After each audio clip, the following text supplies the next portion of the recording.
As a doctor, as a surgeon, we are involved with major surgical interventions. Unfortunately, in our business, this is the only business in the world where a customer can die. No, taxi drivers.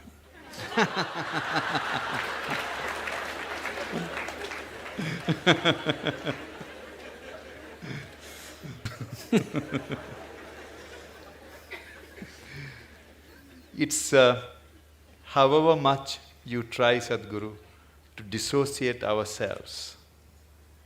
When you are operating, you need to concentrate and do the job, but what comes to your mind is the young wife, young children waiting outside. The margin of error is very small, few millimeters here and there. Then you think what are the consequences on them. Then you start thinking about when you are a kid, if something happens to your father, where you would have been. We are after all human beings. We are always torn between what we do to somebody and what could have happened to our own life. It's a constant tension. How do we overcome it? I've been in this profession for more than 30 years. Still, I haven't yet mastered the art of dissociating myself from the patient's life. Yes, when you're given a certain responsibility which could determine the shape and scope of people's lives, it's a big thing to carry on one's shoulders. But the important thing is that somebody has chosen to place such a responsibility in our hands. It's a tremendous privilege if we execute it. Can we do the best? We can never do the best, but we can do the best that we can do, always with life. Is it the best? No, we are doing our best. If we lack in that, then we have a serious problem. But if we're doing our best in everything that we do, we know it is not the best, but it's our best. We have not spared anything. That's good. And above all, when you refer to yourself as a human being, after all, we are human beings. This is a big problem. This will reduce our best. That is, people are always using the word human being as a limitation, as a compulsiveness, as a small thing. We are not referring to the word or term human being as a possibility. Instead of saying we are just human beings, why don't we say we are human beings? We're great, we're doing so many things, we can replace a damn heart. Isn't it? Yes. Now, replacing a part of a machine is not a big thing. It's like this, shall I tell you a joke? It's okay. It just came to me when I saw you.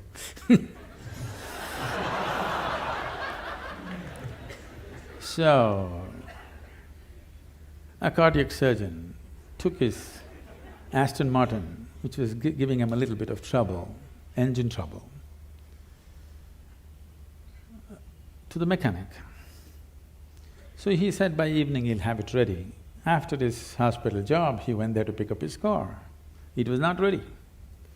The mechanic was swaggering around a little bit, and I said, "Hey doc, why is it I do the car's engines, you do people's engines? After all, a pumping thing, you know. Why is it that you earn in millions, I just make a few bucks? Come tomorrow, doc, we'll fix it." So the doctor looked at him and said, "Try to fix the engine when it's running."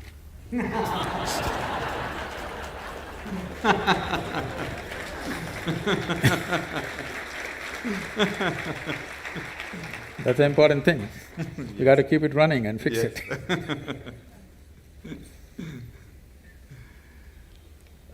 Sadhguru, but the great work done by all the senior cardiac surgeons, cardiologists, and all the good doctors of this country, heart care has attained it has got a lot of confidence from the people. It's very interesting, Sadhguru, when I started my career 25 years ago, I left England 25 years ago. I started in Calcutta. If I told a patient then… Lot of heartbreak there.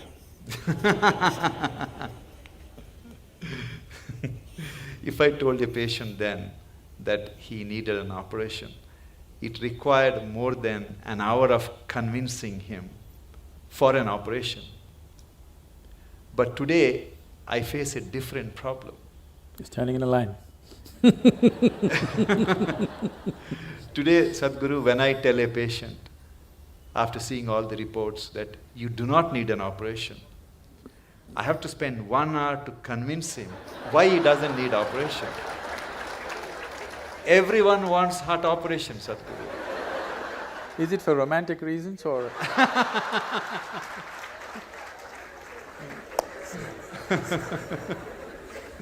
How do we convince people that fixing the heart is not like, something wrong with your house, you get a plumber, he will fix it, or something wrong with the car, you change the parts. It is something different. We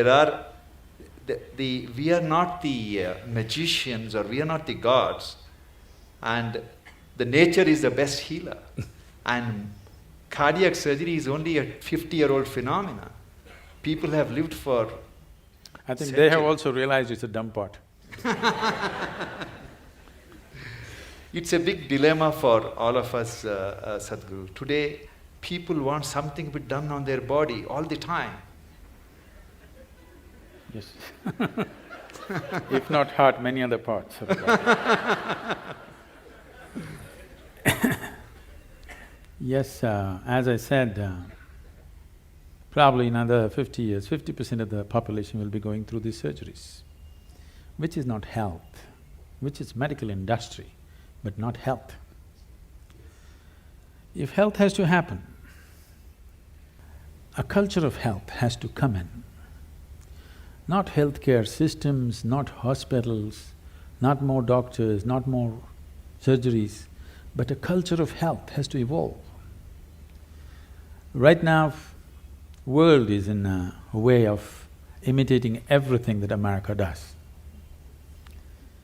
They eat badly, they live badly, and they have a $3 trillion bill of healthcare. It's sinking the country, okay? It's sinking the whole nation, healthcare. We want to follow the same things. We want to dress like them, we want to eat like them, we want to live like them, and we want to get unhealthy like them, but our country cannot spend $3 trillion on you for sure, we'll let you die. Yes. We're not going to reach out to everybody and do surgery for 1.25 billion people. That's not going to happen in near future. And if it doesn't happen, it's a disaster. If it happens, it's a bigger disaster. That people do not know how to live well is a disastrous way. That I would say 70% of the ailments on this planet can be just handled with better sense of living, eating, atmosphere. If you manage, 70% will be gone. You can achieve this in 12 to 15 years of time on the planet if a determined effort is made by the people, by the policy and by everybody concerned, particularly the hospitals. They can do a lot. Because when they're sick, they listen, Otherwise they don't. When they're well, they don't listen. When they're sick, they will listen. They have ears, more ears than two when they're sick. That's the time to talk to them as to how to live better. These things are not new to us, these are very strongly rooted in our cultural milieu, but we are throwing it away for something which will bring us a lot of trouble. For immediate attention, for immediate intervention, of course, medical intervention is primary and it's most vital, there's no question about that. But long-term health will not happen because of medical sciences as we know it. Long-term health of a society or a nation or the planet will not happen that way. We have to bring a culture of health. What is the way to live, what is the way to eat, how to keep our body, how to keep our mind, how to keep our breath, how to keep the atmosphere around us. If this culture is not brought into us from our childhood, I would say it must be brought into the school curriculum itself. It must be brought in, healthful ways of living, because if you do not build healthy people, You're going to have educated and sick people and you're going to build a nation or a world out of it? With sick people, you're not going to build a great nation, you can only build a sick nation. And that is happening across the world. The major nations are suffering enormous amount of illnesses. The most affluent countries who have no nutritional problems, okay? India's half the problem are nutritional problems. Right from their childhood, they've not eaten properly. Affluent nations who have a choice of nourishment, look at the level of health issues they have.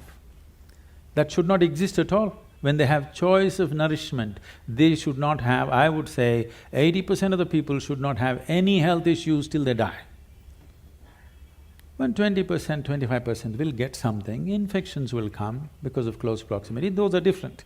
But these are all on self-help. People are on self-help to create ailments for themselves. This can be 100% taken away if we establish a culture of health, for which I think not just medical professionals, people from various other areas have to work together to make this happen. I don't see any major synergy like that right now. Small efforts are happening here and there, but that's not enough. It's good, but it's not enough.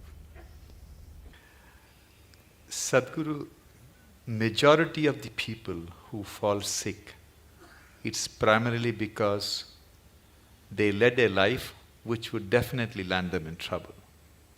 But thousands of children are born in this country, like any other part of the world, with cardiac problem, with cancer, all kinds of problems. It is not their fault. Why it happens? It shouldn't have happened.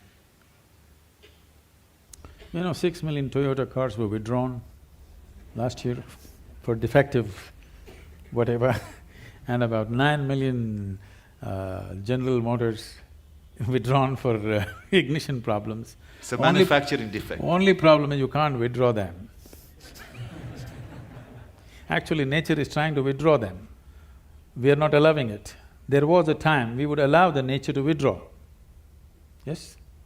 All the manufacturing defects that came, 100, 200 years ago, we would allow the nature to withdraw. By the time children are 4, only the fittest would survive, rest would go. Now we don't allow them to withdraw, so we need a whole lot of things to run the defective cars. I know I'm putting it so blatantly, but you need to understand, the physical existence is mechanical. Whether you like it or you don't like it, probably all kinds of sensitivities and emotions are there about this, my physical body. But when they come to you, you strip them down and treat them like a machine, isn't it? Complex, sophisticated, but still mechanical, isn't it? Yes. There are other aspects to it, but fundamentally mechanical. Anything mechanical, anything physical, there is never something called as perfection to it. It is a constant work in progress. You can improve it and improve it and improve it. What we call as evolutionary thing is just that. Now, the parents, the two machines which produce this small machine, Yes. okay? What condition are they in? This is also an issue which we have not taken care of. There is a lot to be said which is controversial about this, but essentially this idea that everybody must have children has to go. Yeah, I know I'm getting into trouble. But we are not seeing humanity as a future possibility, we are just seeing it as a regressive way of something that we can extend into future of our own, a footprint. Right now that's a problem.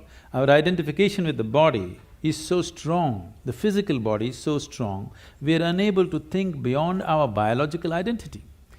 Once you're not able to think beyond your biological identity, the very nature of being human, the immensity of being human is constrained and constipated into a very small process. In this process, there are problems. In the ancient past, they handled this in many different ways, which are absolutely, utterly controversial today and can never be brought back into this society, but they did handle things in a completely different way. They're bred carefully, which is very important. We are thinking about… when it comes to animal husbandry, we are thinking of breeding right. As human beings, why are we not thinking of breeding right? Because we're too identified with our own bodies. Mine is more important than what's right, and the level of suffering that you bring into this fresh life, you know, you see it every day. Yes, yes. Sadhguru, scriptures tell us that everything happening in this world, including what happens in our life, is preordained. Which And scripture said that? at least that's what I thought, that we are destined to do something irrespective of what happens. If that is the case, we are destined to die someday, then what's the role of people like us in this world? Oh. We're definitely destined to die. People come and tell me, Sadhguru, this man, my enemy, I can't bear him, I want to do something. I said, just wait, he will die. You don't have to do anything, just wait. Just be patient, that's all. So destined to die, yes. But I don't think ever any scripture has mentioned that your life is predetermined or preordained. This is an import from outside. You must understand the fundamental nature of what this culture is it's rooted in this. This is a godless culture, you must understand this. There has never been an idea of God in this country. It's an imported value, let me put this into perspective, because it upsets lots of people. We have many divine entities, many. We count some 33 million, something like that. How did all these gods come up? So, the idea, the monotheistic idea is there's a god sitting out there and doing things to you, so they believe in dictatorship, that there is somebody who determines everything. Not so in this culture. Here, there is no idea of God, but there are many divine entities. What are these entities? Generally, if you look back, the language that was used for all the deities that you have is, you're a Devi, is a yantra, always a yantra. The word yantra literally means a machine or a device or a tool. When I refer to our own yogic temples as tools, people get offended. Sadhguru, don't say that, it means more than our life. I said, if you are offended by this, you come to the ashram. I am going to give you a plumbing job to do in the ashram without tools. You must use your nails and your teeth and do plumbing in the ashram for 3 days. After 3 days, I'll give you a chain winch or a spanner. Will you worship or no? Will you worship the tool or no after having lost all your teeth? So the power of the tool is something that we always understood. We as human beings, we are who we are on this planet only because of the tools that we have created. If we did not have any tools, a dog would dominate us, isn't it? Yes or no? Yes. It's only because of the tools human beings have become who they are. So a screwdriver is a tool too, but there are subtler tools, energy tools, subjective tools, which can open up different dimensions of life. So for every dimension we create a different tool, a different possibility, because we clearly know without this tool we would never access this possibility. We bow down to it and we worship it, because without being worshipful it will not yield to you. We clearly know gods are our making. It is just that others have forgotten. So here we told you, your life is your karma. This means your life is your making. Where is the question of preordained? Such a thing never arises in this culture. Thank you, Sadhguru. But it's dangerous for a doctor to think it's preordained.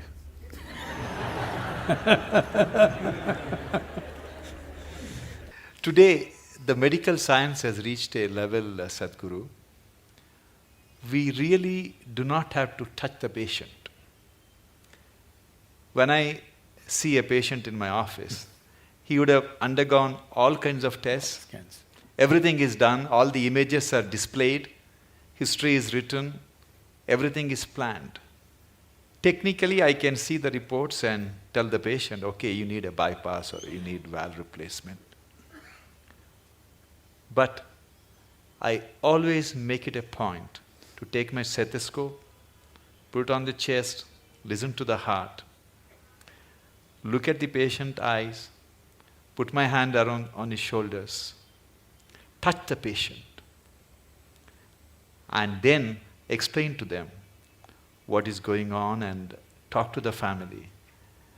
I personally feel that touch has the most healing power than anything else what we have invented. Do you believe in that, Swamiji? See, what is not understood is, yes, one part of us is mechanical, but there are other dimensions. Most of the time, the mechanical part has gone wrong because we have not tended to the other dimensions. So what is lacking in their life is, their life is not touched. Not necessarily a physical touch, is just a manifestation. Essentially, their life is not touched by anything. When I say touched by anything, it need not necessarily be a relationship. You can be touched by so many things. I don't know how many of you, when was the last… how many decades ago did you watch a sunrise?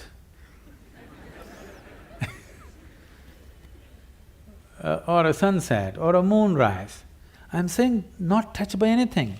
When was it the last time you waited for a flower to bloom? No such thing. When is the last time you paid an attention to a butterfly or a leaf or a flower or another human being? You're… of course, you don't like faces, you like the Facebook. I'm saying contact with life, whether it's human, animal, plant life, or just elements around you, just that. How many people even take a moment to even look at the food that they're going to consume with a little bit of involvement, or are they touched by it? No. So at last, either a doctor has to touch it, or in the end, undertaker will touch you. You know, somebody will touch you, things gone bad, somebody has to touch you. So, does touch have a relevance? Tremendous relevance. Touch need not always be physical, it can be in so many different ways. If you are not touched by life, you are a dying life, you are not a living life. It may happen to you after some time, but it's happening, you're in progression. Because what you call as life, even in the physical level, it's medical knowledge for everybody now. The number of cells you have is more than the number of stars in the Milky Way, okay? Every day, over 600 million billion cells are dying and new cells are being born. That means every second, 10 million cells are dying and 10 million new cells are born in your body. If you just leave the old guys, if you just take charge of this new 10 million cells every second that's coming up in your body, if you structure them properly, create them properly, if you have some say in how they will happen, if you have some influence as to how these fresh cells are born, your heart should be fixed, your brain should be fixed, everything should be fixed. Because that is the level of opportunity you have to rejuvenate your life second to second. But because you're totally oblivious to life, when I say oblivious to life, I want you to look at this. Right now, you cannot even call yourself as a living being, because most of the time, what is happening with you is just thought and emotion. Thought and emotion is just psychological drama, it has no existential relevance. Here, 1,000 people can sit here and live in 1,000 different worlds right now. That means nobody is in reality. Nobody is living, everybody is thinking about life. Psychological space, what happens, has unfortunately overtaken the existential process of life. You do not experience life, you're only thinking and reacting to situations around you. Thought and emotion is dominating everything. So right now, Today morning, sun came up on time. You don't think much about that. Okay, so what? Now you need to understand, if sun does not come up tomorrow morning, within 18 hours, all life on this planet will largely cease as we know it. So I'm telling you, sun came up on time today morning. I want to hear appropriate noises. Yeah. None of the planets in this solar system collided today. In the whole universe, no accidents. In this endless cosmos, no accidents, everything going right. But you have one nasty little thought crawling in your head and it's a bad day.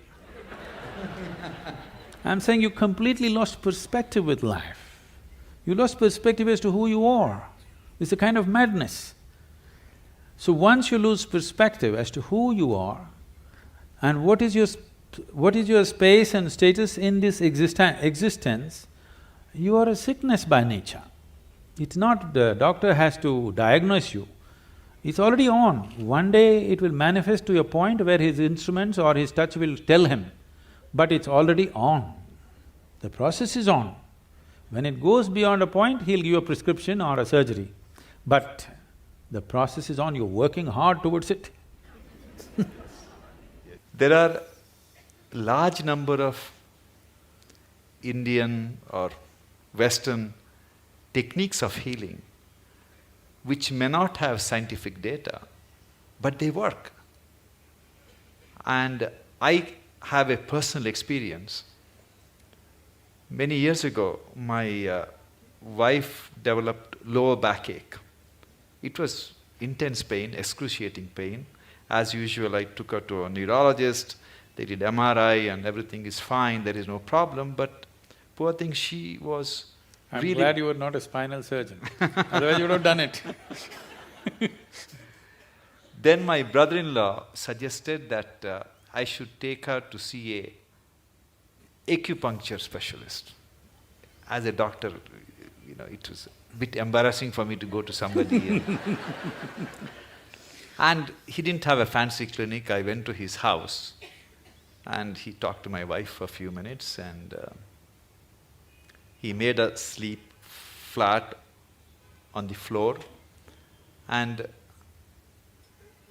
Sadhguru, he took, from the heel, he started pressing on her lower back for 10 minutes as I was watching. I'm not exaggerating, she never had the lower back pain ever since. I'll show you thousands and thousands like that. Not even with any needles, simply. I was so fascinated because he cured my wife and he did something which I couldn't do it for 32 years. She was fine. There are many ways of treating people, and as professionals, we have to respect all the ways of treating. Definitely, I would say allopathic system is at its best when there's an emergency. When there is time, definitely other systems are way better if you ask me, in many ways. Particularly, this is something hardly known to people. In southernmost part of India, largely in Tamil Nadu, we have what is called a Siddha Vaidya. It's a most incredible medical system, so comprehensive. There are over 300,000 formulations. I don't think even modern pharmacopoeia has that. Over 300,000 formulations elaborately written down. And the fundamental difference between Ayurveda and Siddha is, Ayurveda is herb-based, Siddha is elemental. The only thing is, the skill level that it demands from the doctor is a challenge in modern world. This is something that you have to live, then only it works. The person who administers it is as important as what is administered. Who administers it? You're talking about touch, so who administers it is important, not just what is administered. But the nature of modern medicine is, you write a prescription, some chemist who knows nothing about it gives it, and they take it. It's only purely chemical and it works. But when there are chronic ailments, if there is infection, killing it with whatever, chemical bombing it is the way to do it.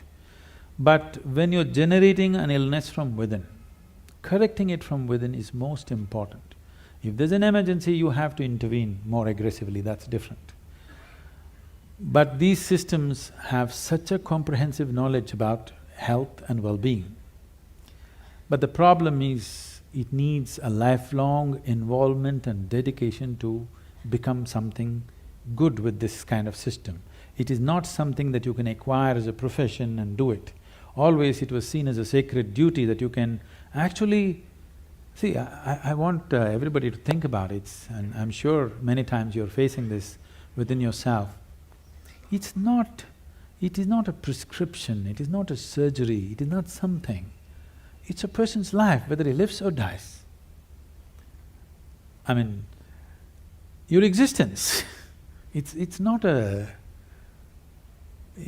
case, it is not a statistic.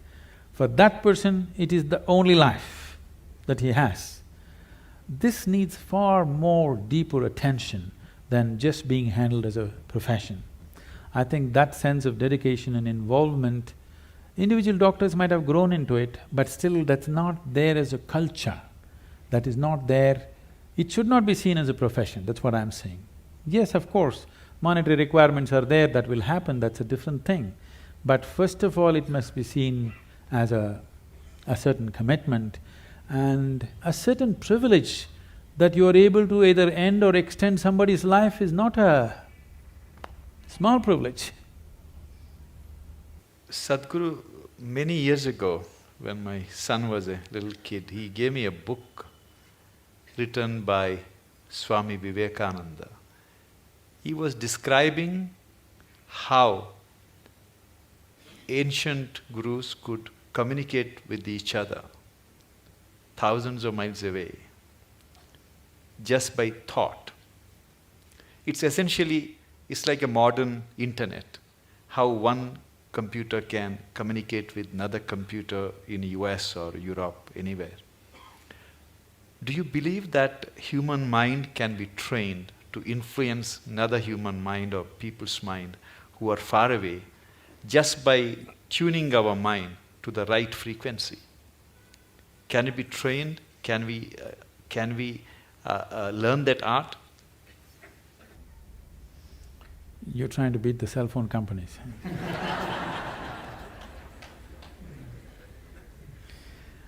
It's not just about the mind. See, when we say mind, the English word mind is only generally referring to only the thought process. Thought process is the most surface element of your mind.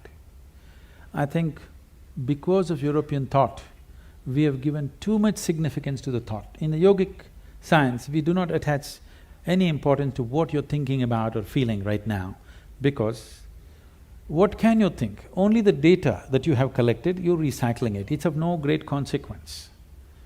Whatever is in the surface of your mind keeps rolling, that is not of any consequence. What you're thinking and feeling right now is very surface of mind. There are deeper dimensions of the mind. In Sanskrit language, there are many words to describe the different states of mind. But now there is one aspect of the mind, for lack of time and stuff, I'll leave those things. There is one aspect of the mind which we refer to as chitta. Chitta is the innermost core of the mind, which is your connection with what we are referring to as consciousness. If your chitta becomes conscious, if your chitta acquires a certain level of conscious control, if you acquire, now you have access to your consciousness. What we are referring to as consciousness is that dimension which is neither physical, nor is it electrical, nor is it electromagnetic. It is a quantum leap from physical to non-physical dimension. A non-physical dimension being the lap of the existence. It is the non-physical in whose lap the physical is happening. Physical is a small happening. In this cosmos, not even 2% or not even 1% is physical, rest is non-physical.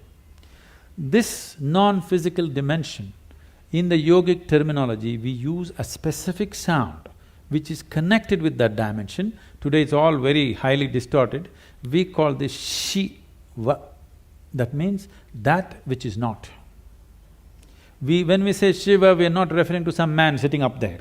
We are talking about a dimension which is not, but it is in the lap of this dimension, everything that is happens. So if your chitta becomes even mildly conscious, your ability to not only communicate an idea or a thought, even to deliver something is possible. Physically deliver something is possible. So, is it a possibility? Definitely it is. Right now, can we teach it to all these people? In theory, yes.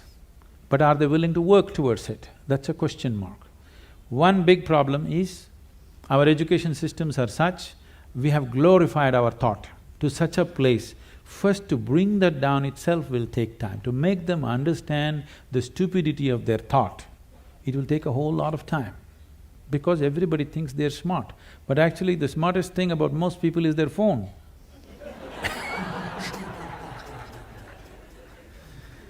Because your thought process is just an outcome of the limited data that you have gathered. It doesn't matter if I have read the libraries of the world, still it is too limited compared to what it is, what the creation is. With all the scientific development, we still do not know how a leaf really works. We do not know how a single atom in its entirety we do not know with all the scientific exploration. So that should be humbling enough for everybody to know that we know how to use things, but we do not know what it is. It will take lifetime of attention to even grasp the fundamentals of what it is. So if people are willing to first of all understand, like the whims of their heart, you just dismissed as dumb, okay? If they also understand the so-called smartness of their thought process and emotion is quite dumb, now it becomes easy. It becomes easy to train people that communication it's not like, now I want to generate this thought and give it to you, not like that. Things will happen to you before you think. What is best for you will simply happen to you even before you articulate in your mind. You don't have to ever think what you want to become, how you want to be. Life will just arrange itself. An intelligence beyond what you can contain in this bone box starts working for you, and it'll work. You've heard of Ramanujam and others, just opened a window with their Devi, and he becomes that kind of a mathematician, which is, even today after 1 century, they're still trying to figure out what he said. And the mathematical calculations that he gave is the backbone for describing the black holes in the universe. When he was there was no word called black hole, nobody knew there is such a thing. When we say black hole, what we are talking about is the curve of time and gravity, which is something modern science is battling with. He made mathematical background for that. As the curve increases, what is in existence, physical existence, becomes non-existence. So this is what it is when we say yoga. You reduce the curve in such a way that what is largely physical becomes non-physical. Once it's non-physical, time and space is not an issue. Once time and space is not an issue, communication is simply there.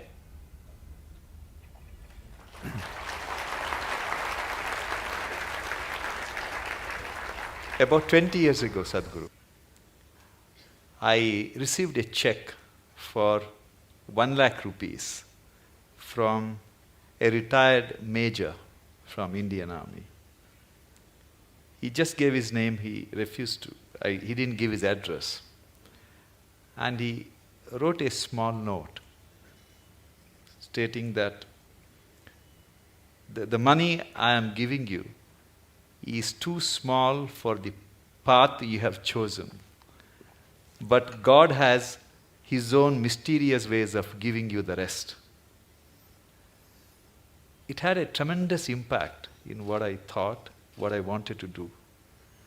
Is it because there is something called cosmic forces which are constantly trying to help society and doing, or it's something else which is influencing people to do something which is beyond their means? See, the ideas of something wants to help, something reaches out to you. I happened to be about 4 weeks ago, I was in Los Angeles and I was staying with some people there. And the bedroom was full of books, so I just picked up one of these books and saw. The author is saying, the core of the universe is love. Well, why would the core of the universe be love? Because this thing has been always told to people, from heaven God loves you, all these people. See, if you're having a roaring love affair right now with somebody next to you, here, will you look up and ask for rays of love to come towards you? I'm asking you. No, you made yourself in such a way nobody can love you. Now, only God can love you. If you say God loves me, you must know you are such a pathetic, despicable case. If you made yourself in such a way nobody can help loving you, you are a wonderful human being, isn't it? So we need to understand, there is something called human thought and emotion, human needs, of emotional needs of love, care, touch, this. The cosmos, or what you're referring to as the source of creation or divine, or if you want to use the word God, because God personifies thing, we will refuse to use that word. Let us say whatever is the source of creation, which we are referring to as God generally, by religious this thing. Essentially, it is just an intelligence which is simply exploding into everything possible. If you're in rhythm with it, you will rise. If you're not in rhythm with it, it'll crush you. It has no love, it has no compassion, it has no intention of helping you, it has no intent of harming you, it has no nothing. If you understand the forces and ride it, you have a fantastic life. If you do not understand, it'll crush you. You've seen people doing surfboarding on the waves in the ocean. It is such a magical thing, just riding the waves. But if you don't do it right, if you go into the waves, it's like being in a concrete mixer, it'll just do that and it'll kill you. So one rides the wave, another gets crushed by the wave, that is all that's happening. The rest is all human interpretations. This is the first thing we have to stop, that we do not extend our thought and emotion to the existence. This is relevant between you and me. This is relevant between you and your family members. You love them, I love you, you love me, all this fine. Don't look up at the sky and say, I love you. It will not say, I love you back, because it has no such need. It's pure existence. This is what you have to become. If you sit here, you are a complete existence by yourself. This is a full-fledged life. It does not need anything from anybody. It has everything. It is connected with everything in the universe. It does not need anything. But we want to play our games, okay, we can do all this stuff, but you need to understand right now, we are trying to extend our compulsions to the whole creation. It doesn't work like that. Existence is not trying to help you. You may be in tune with it, bingo, you are. Whether you got in tune with it consciously or unconsciously, somehow you got in tune. That's why Shankara said, yogaratova bhogaratava. That means somehow you do it, I don't care. Shankara, Adi Shankara went to the extent of somehow you do it. You get it, man, that's important. How you get it, who cares? Sadhguru, I am constantly torn between my senior colleagues who are extremely skilled surgeons. Sadhguru, on the heart, there are some procedures which are done by very few people on this planet. I'll give an example. I do an operation called pulmonary endarterectomy. That's the blood clots from the leg goes to the lung arteries and it clogs up all the arteries. So 25 years ago, there was no cure for this. And once you're diagnosed, you're destined to die within a year. Today, people who are on home oxygen for 2 years, 3 years, you do the operation, they can go back to skydiving or they can go to scuba diving. That's the transformative effect. But there are only 50 surgeons, less than 50 surgeons in this world who can operate. And Like this, we have some of my colleagues who are extremely gifted surgeons. They are in their 50s now. And some of them are constantly talking about retirement. Especially one surgeon who is an extremely gifted surgeon who can fix any damaged valve. He is single, he has no other commitments. Every other day he talks about going to Benares or somewhere and retire. And I keep telling him that God didn't create him to retire and meditate. He has to be fixing all these problems.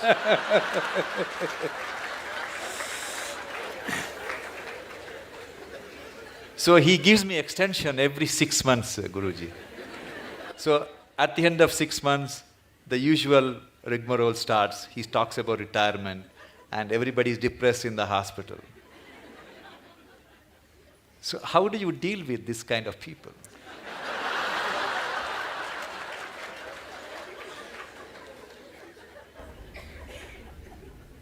You must give him a 1-year sabbatical with me. Yes, because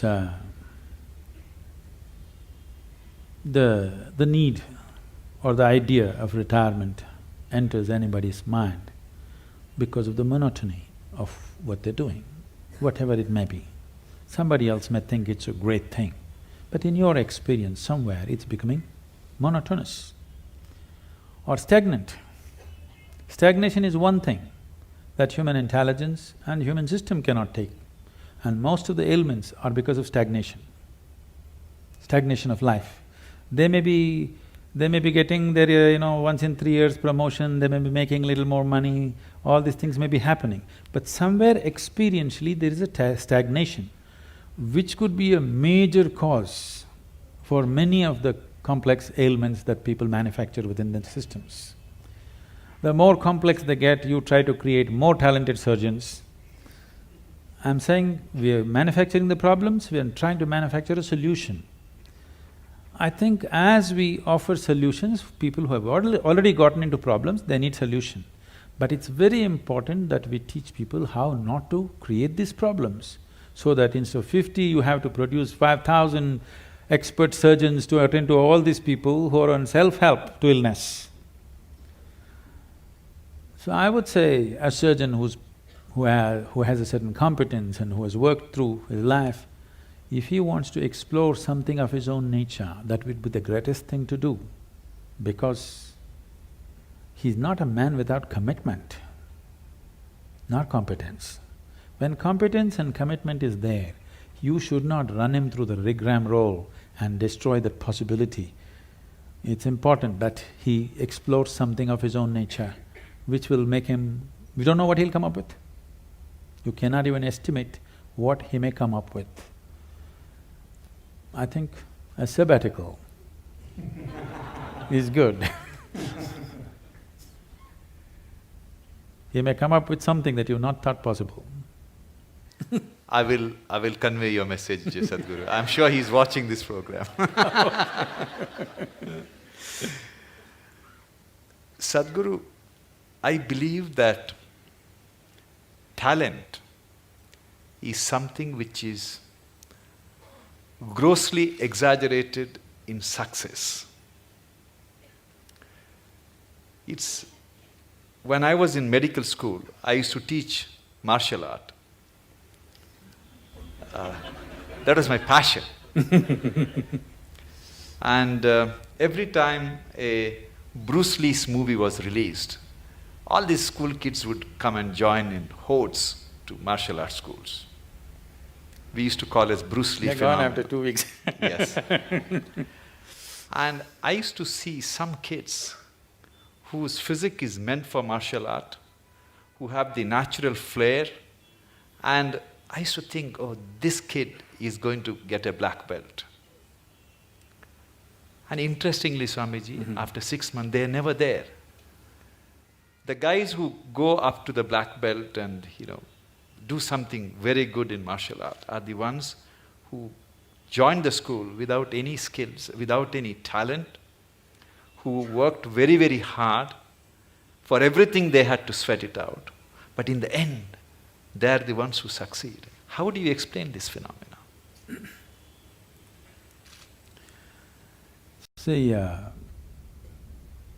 a variety of reasons, let me not go beyond this. For a variety of reasons, a certain individual could be born with a certain flair, physical flair, mental flair, emotional flair, style.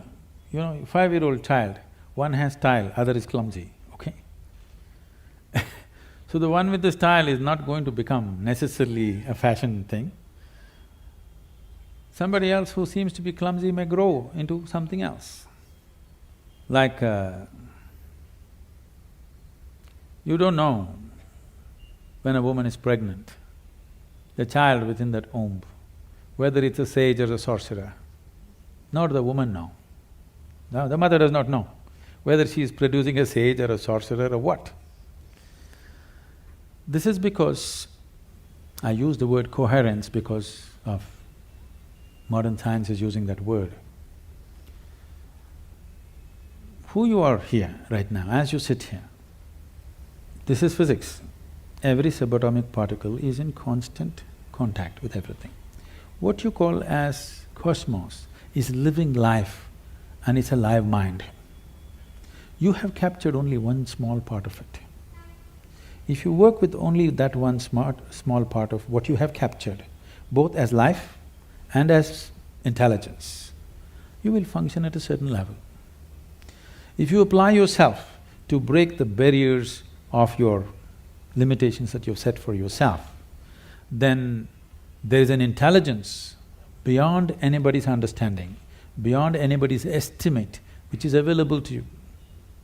Once this is available to you, people think you're superhuman. No, this is not about being superhuman. This is about realizing that being human is super. The immensity of being human has not been realized. So we are always making a kind of a mathematical calculation. Okay, if this person has this much IQ, maybe this is what he will become. This is what Newton's law, that everything that moves on this planet works to a mathematical precision or a geometric precision. That is, if you take a pendulum, the length of the pendulum will decide how it will swing. If you take a projectile, depending upon its mass, velocity and the trajectory, it will go to a certain place. That is not how the cosmos is working, because what you think is physical and not physical is all mixed up within this human being. The physical self, the psychological self, the emotional self, and who you call as myself, the life within you, the fundamental life process, these are all different dimensions. And the innermost core of who you are, which, because all the other words are corrupted, I'll use the word life or just you, what you call as me. This, if you allow it, if you do not identify it with any form, with your physical form or with other different identities what you take on, it has a way of being cohesive or collaborative with everything around. When we say somebody worked hard, all he is trying to do is stretch his boundary of identity, isn't it? He's trying to stretch his boundary. If he succeeds to stretch his boundary, something that he never thought possible or imagined that is within his competence or capability becomes his. Miraculously, I can show you hundreds of people who come to me, we prepare them for a certain period and then we initiate them. In 24 hours, you will see the shape of their face will change. Genetics are altered in 24 hours' time. You can see the photographic images, they have actually changed dramatically overnight simply because of a certain extension of their identity. So, in the Indian spiritual milieu, see, when you say spiritual, we must understand this. This is not about looking up or looking down. When we say spiritual, we are talking about transcending the limitations of physical. So right now, the physical is here as if it's a solid entity in people's experience. But modern physics is telling you and medical science is beginning to tell you, or if people don't understand, if they just hold their nose for 2 minutes, they understand that they are not an independent existence. It is in transaction, not just in terms of breath. Even on the level of subatomic particles, it's in constant transaction. If this transaction becomes even minutely conscious, suddenly you have immense capabilities that you never thought were possible. Biological identity is the most limiting identity that you have because it limits to the area of your body. Now when you strive, you break this. It doesn't matter in what way you strive. Most people strive in unconscious, unscientific, simply out of striving, they do things. But there are ways to strive scientifically in a proper way. There are tools to strive with specific direction to break the limitations of who we are. If you break this boundary, the subatomic particles are transacting, the intelligence is transacting, only you're missing the whole game. If you don't miss the game, if you are in the game of life, not in the game of thoughts and emotions, you are in the game of life, suddenly just about anything you want you can do, not this or that. I'm saying anything a human being can do, simply if he breaks his barriers. And these barriers are many levels, but the most fundamental thing is the identity.